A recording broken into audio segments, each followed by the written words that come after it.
नाम ए रमजान मलक, दुश्मन लई कयामत ते यारां लई रहमत। कोट सलाम तो शेर अब्दुल हकीम तक हर गली विच इक्को गल होंदी ए, रमजान मुल्क आ गया। कोट सलाम दियां रावां ते इक ना गूंजे जोरदार ए, रमजान मुल्क ओ यारां दा जेड़ा सीने विच तलवार ए। शेर अब्दुल हकीम दे मेले विच जद ओ घोड़ा पा के आवे, दुश्मन थर थर कंपदे सारे यार खुशियां गिण गावे। हथ विच हक दी मशोल रखे, जुल्म दे अगे झुकदा नहीं। रमजान मुल्क दा ना सुन के कोई भी ओनू रोकदा नहीं।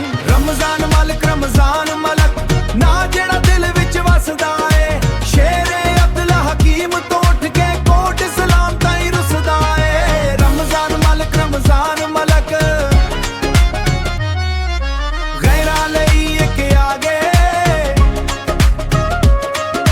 यारां लई ठंडी छां वर्गा, सचदा जिंदा रागे, सचदा जिंदा रागे।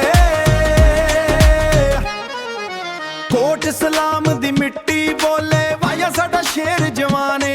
शेर अब्दुल हकीम दे दरिया वर्गा ओदा दिल भी मेहरबाने।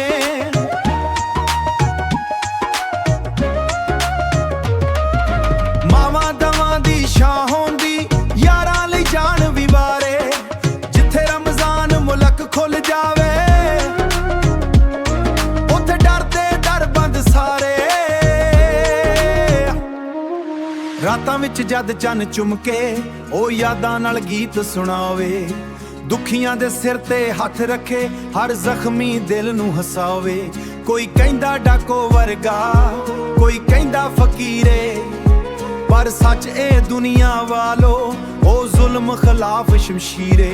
शेर अब्दुल हकीम दे रस्ते ओदी चाल तूफान वर्गी, कोट सलाम दे विच मशहूर ओदी गल कुरान वर्गी। रमजान मलक ना जेड़ा दिल